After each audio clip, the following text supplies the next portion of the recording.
Yeah, you see that? That's all pollen. That's pollen. I just added to my patient's misery.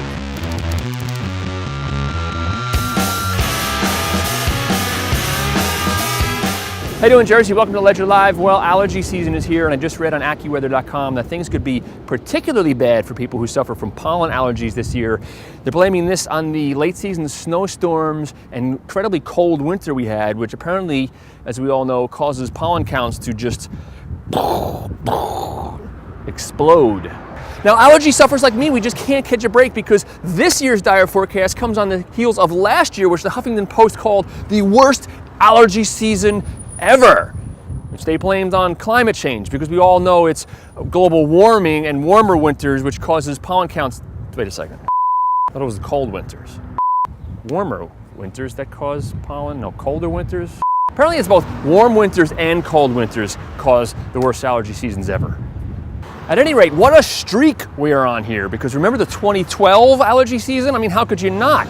As ABC News told us, that was the worst allergy season ever because of the warm winter we had previously. Full bloom, but for many of us with... And those guys should know because in 2011 they were all over the story that allergy season was the worst in years because of the wet winter. Worst season ever. It's got me thinking and wondering, does anybody actually count the pollen? Just to capture all the information. In New Jersey, there is a guy who counts the pollen. One guy, pretty much. Dr. Leonard Bielerai, a renowned physician and Rutgers University researcher. This little gizmo in his backyard in Springfield is the only pollen counting station in the state, accredited by the Academy of Allergy, Asthma, and Immunology. Every day, 2 sticky rods lower to gather a sample of what's flying around in the air, and Dr. Bielerai and his staff manually check it under a microscope and count up all the different kinds of pollen. We have elm, oak, and maple. This is where basic science and clinical science meet each other to direct health of patients. But this is literally affects 20 to 40% of the population. Allergies, used to be 1 out of 5, now it's maybe 1 out of 3.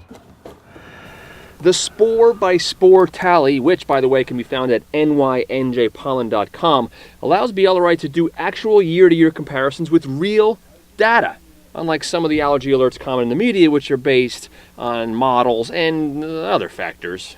So every year it's reported in sort of a little bit of hysterics. What do you attribute that to? Because news. Yeah, you're going to listen to, it's going to be a mild season. Okay. Everybody needs listening to what they're saying. It's going to be worse. The idea is that I try putting it into perspective. So, what does New Jersey's pollen master say about this year's allergy season? This is a normal year. You know what comes next? Mosquito season. With all this rain, it could be even worse. Take it easy, Jersey.